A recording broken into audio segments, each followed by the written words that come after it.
Welcome back to this week's Real Country File. We're now over 10,000 subscribers, so thanks to everyone that hit the subscribe button, and don't forget, spread the word to your friends and family so that they can also watch as well, because no matter how much effort goes into these videos, it's the same effort for one person that there's 10,000 people to watch, or 20,000, whichever. Anyway, this week's episode is sponsored by Biocore, who make organic fertiliser out of marine products, so we'll find out a bit more about that in a second. Also, Angela has been at a careers event at Reesheath College, and keep your eyes peeled for someone making off on a pedal tractor there. Anyway, first over to Stephen, where he's going to see how they make organic fertiliser out of fish at Biocore. On this week's edition of the Real Country File, we've come along to somewhere just a little bit different to find out about how an ancient way of feeding the soil is being brought bang up to date. My mate Steve Walsh is here. Steve, you're going to show us around the factory? I am. Guided tour. Guided tour. Yeah. Right, let's get it warm. Let's go. A lot of interesting looking machinery around here. What are you making, and why should farmers be listening? What are you making? We're making fertiliser out of fish. Fertiliser out of fish? Yeah, nothing new. Old school tech. Okay. Something that used to go on for thousands of years, and something that nature did with floods, but essentially what we do now is take sustainable fish and turn it into organic fertilisers. When I had my allotment, the old boys either side of me, they used to swear by fish blood and bone meal. It's the same. That's essentially what we're doing. A bit of biotech into what used to happen, nice and gently, into what's really a Rolls Royce of fish blood and bone meal. Okay. And all the goodness you can get out of the sea, which is generally where it's all come from, in a bottle. That's essentially what we're doing. And you said there's a lot of history behind that as well. Yeah, well, my grandfather was doing it 60 years ago, that I never knew until only recently. But essentially taking what was their fish waste and rendering it down, turning the fats to lipsticks and candles, etc. And the rest of it was delivered to the local farmers. Okay. So Mad Cow stopped that with BSE, abattoirs, all that was stopped. So all the organic matter that farmers used to use, fish blood, bone meal, hooves, horses, anything they could get their hands on, seaweed, all those natural inputs, they're a great way to get organic nutrition and a broad range of nutrition and food back into the soil web and into the ground in the soil and feed it. Okay, and we're going to catch up with Henry in a bit, who's going to give us some of that data statistic. Seagulls are back, you can tell we're by the sea. Never far from here, Steve. No. Yeah. I'm interested in the process then. Yeah. So just talk us through, maybe starting with what that machine that says on the side of it, dangerous machine. Always drawn to that. Very much a dangerous machine. Yeah, if you fall in there, 30 seconds later you're soup. Okay. Soup. Shoes, trainers, wellies, rings, watches, phone, soup. So it's a big industrial. Yeah, it's treated accordingly. Shredder type chopper. Guarded off. And what are you putting in there then? So that's blocks of frozen fish. Full fish? Full fish, whole fish, all the goodness. Right. And that's one of the USPs of what we do. All the goodness is gently retained and left within the product. Okay. Nothing taken out. So, fresh blocks. Nice consistent product in, giving us a nice consistent product out the far end. And that's a bit different than the old kind of fish blood and bone, because they were using waste, were they then, you said? Yeah, that would be essentially just carcasses, blood, guts, fins, anything they couldn't get a market for would go towards offal. And they're shredded up.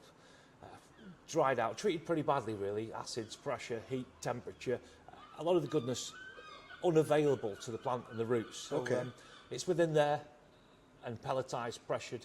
What we do is something quite softer and much more gentle. So you start by taking blocks of frozen... Yeah, frozen blocks. Chop them up there. Shredded in there. Yeah, it comes out as a puree. Yeah. All right, okay. Fish puree. On a nice warm day, that can smell... it can be a couple of washes before you close, before you go into the pub in your clothes. And where does it go then? It's cooked essentially then. Okay. Yeah, gently. Essentially an overnight process to gently cook it so we don't damage anything. And then it's going to go into another tank to be fermented for a couple of weeks. Shall we go and have a look at the tank? Yeah. So Steve, we've moved a little bit further along the process, and just tell me what's going on in these massive tanks in here then. This is where the fish will sit for a couple of weeks, gently fermenting. So yeah, like a brewery, and it's dressed up like one. It could be one. The tanks are similar. Essentially, a nice couple of weeks to gently ferment until it's ready to be cooked again. All right, so you've cooked it, you move it, whole fish, chopped up, cooked, fermented, Yeah. and then cooked again. Yeah, what we call that cold hydrolyse, so no excessive temperatures. It's quite low temperatures. Just generally release everything that's in there. Once that's achieved after a couple of weeks, yeah, it's cooked again and filtered, just to make it suitable to go through any standard spraying equipment, really. Okay, so then that's what then you sell to the farmers to then put onto the crop, onto the land? Yeah, the crop, the soil, the land, into horticulture, forestry. Got quite a lot going to amenity grass. So anywhere that wants to boost the soil life, yeah, perfect type of product to apply. Cut the corners off the amount of nitrogen and phosphorus going on, switch towards organic or regenerative, or if you are turning organic, it's a great way to put some micronutrition back in the ground for the crops, soil, and the crops themselves eventually, and the animals. And you mentioned amenity there. Is that like sports turf? That Yeah, kind of very thing? much so. Yeah, we've got Royal Lytham taking our product, Swansea Football Club making good use, and Harlequins. So you have some nice big scalps. You know, there's definitely a switch in that industry as well to turn green, organic, regenerative, and reduce their emissions. So there's a good market out there for us beyond farming and agriculture and horticulture into amenity grass, and the same sort of nutrition also heading for animal feeds in the future. They're going through the food chain then to get back into into the cows or the pigs or the whatever you feed, you know, sheep rather. In terms of the product itself then, that's a liquid product when it leaves you, and then you're selling via your website, is that right? We are. It's mostly direct. Anybody can get in touch with us. That's 10-litre bottles, 20s, 25s, and IBCs, should the scope be there. And then that, we're going to get Henry now. We're going to talk about the benefits, but you're ticking a lot of boxes then for, you know, UK produced, cheaper than the other methods? Cost comparable with other treatments that are out there. And nice regenerative way to go with a circular economy, taking goodness out of the sea to where it's needed. And as you said, that's been happening for generations. Yeah, it has, and beyond that, you know, all the generations within my family, and beyond that, Red Indians planting fish with corn kernels in the mouth, you know, to grow healthy crops there. So not new technology, but what we're doing essentially is bringing an old technology back to life. A modern way. Yeah. Well, let's get Henry and get some data on this, and we might even have a sniff, I think, because we can have a shot each. You can actually drink this. It's produced under conditions where you could, but it's not recommended. Not for me. No, I've tried it, but not through choice. I've been immersed in it, and it's an acquired taste. There you go. Yeah. Right, let's get on it. Cheers, Steve. So, Henry, we've been hearing from Steve about the process of the manufacturing the product. You got some of it. I do have some here there with you. Tell us a little bit about what the trials have been reporting back. So we've done a whole load of trials. One of our main ones was at a regenerative estate down in Somerset. And essentially what we wanted to look at is beyond yield and actually looking at feeding the soil.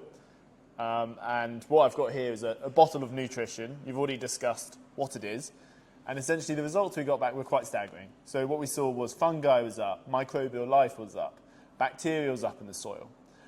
Organic matter was up, which is just massive for holding the soil together with all that nutrients, allowing the sort of the biological activity of the ground doing the work for the crops.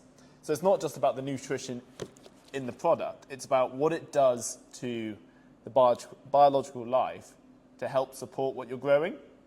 And you see this in the regenerative field, you see this in the organic farming. So it's about feeding the ground and letting that do a lot of the work. And in terms of crop there, you've mentioned product crop. Yeah. What kind of farming have you been getting involved in? So that was sort of pasture. They have long haul cattle.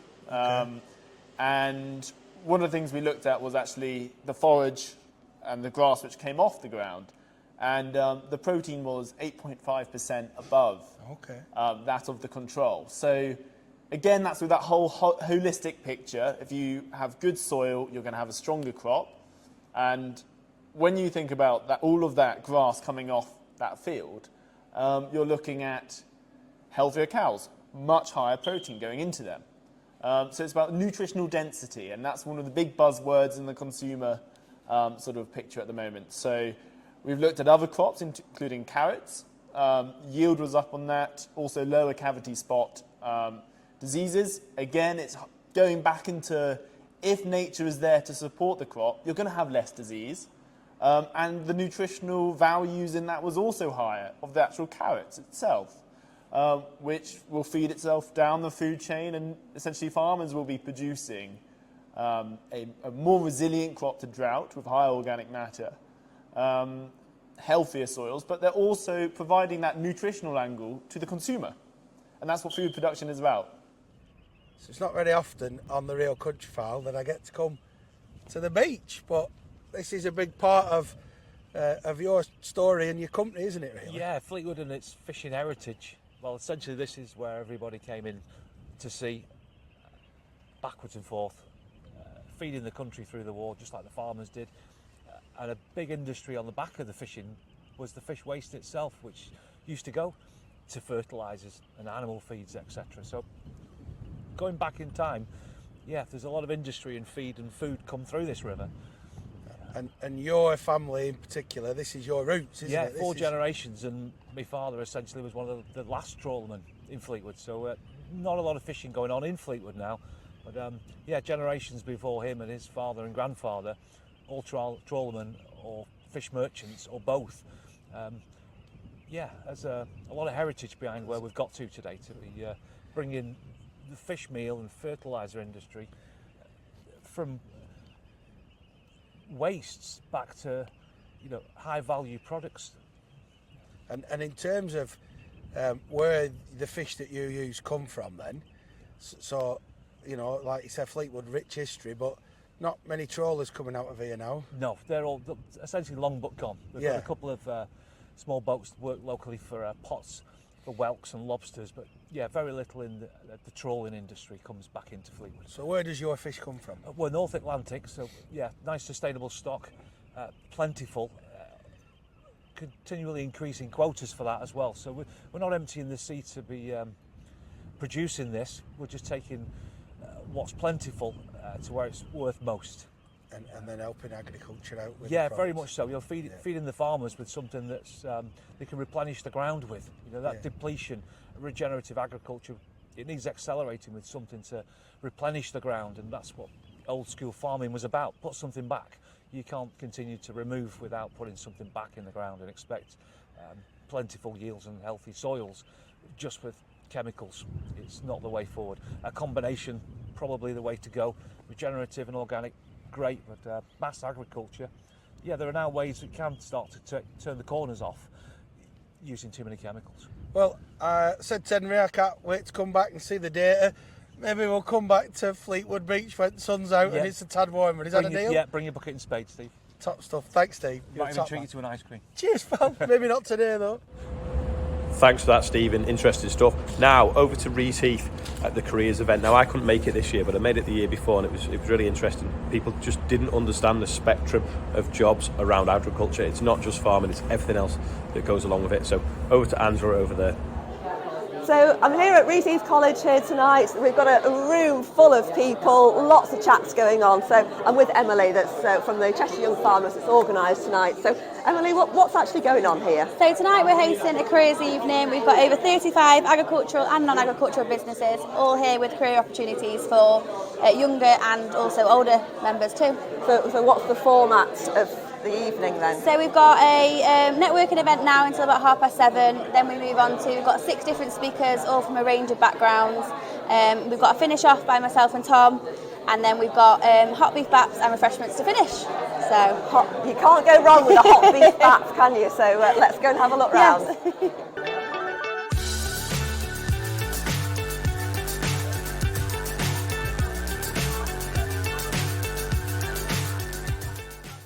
Well, I'm Andy, I'm Managing Director of Hills Green. So started life on the family dairy farm and realised I wasn't so good at driving tractors or milking cows, but I really had a passion for marketing. So I worked for 8 years outside the sector for a digital marketing agency, and then decided to bring the digital skills to agriculture. So now we employ 14 people in our head office in Holmes Chapel. We're very much focused about helping agricultural businesses market to farmers or farmers market to consumers. And I think what I'm trying to do is, and talk to a lot of the students tonight, is make them understand that there's more to agriculture than just milking cows or staying on the family farm. And actually, there's a whole supply chain there that they could get involved with. And if they're interested in marketing, then it's definitely something we could help. Yes, so I'm here with Laley Atlantic, and I'm here to talk to people about the variety of things that there are on offer in agriculture.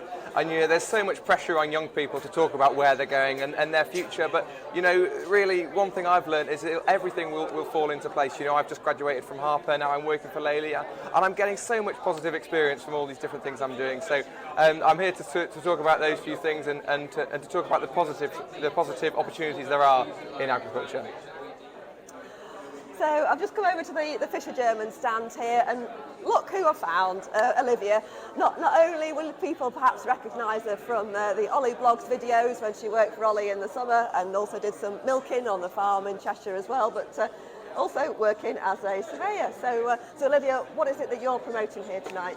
So we're here to speak to people about what a surveyor actually does and hopefully entice some of the youngsters into applying to our graduate and apprenticeship scheme in a couple of years' time. And Fisher German, you've got offices all around the country, haven't you? Yeah, so there's about 30 offices. We operate in sectors such as commercial, residential, rural, utilities and infrastructure, so there's loads going on. There's about 800 people that work in the company spread all over the UK, so no matter where you are, I'm sure there's an office nearby.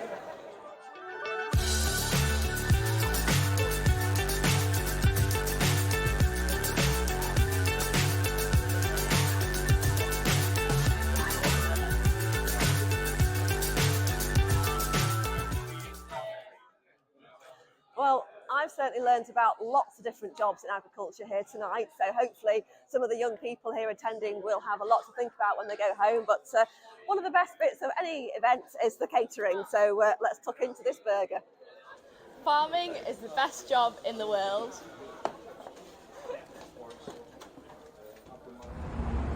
Thanks for that, Angela. I hope Liv gave that tractor back to John Bounds, the pedal one, obviously.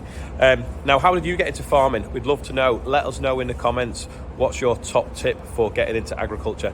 Let us know how you started, and obviously people watching can read and see if it's a route that they can take. Also, we'd be really interested to know what proportion of people watching are either in agriculture, what they do in agriculture, whether they're livestock, arable, whichever, or just an industry alongside agriculture. Be great if we could see that in the comments as well. It really helps us know what content to make in future weeks. Anyway, that is about all for this week. It's dried up quite nicely. You can actually see the yard dry at the moment.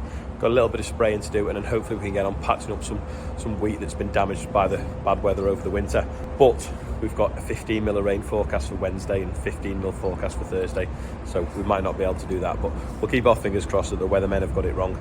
So that's all for this week. Thanks for watching. I'll see you next time.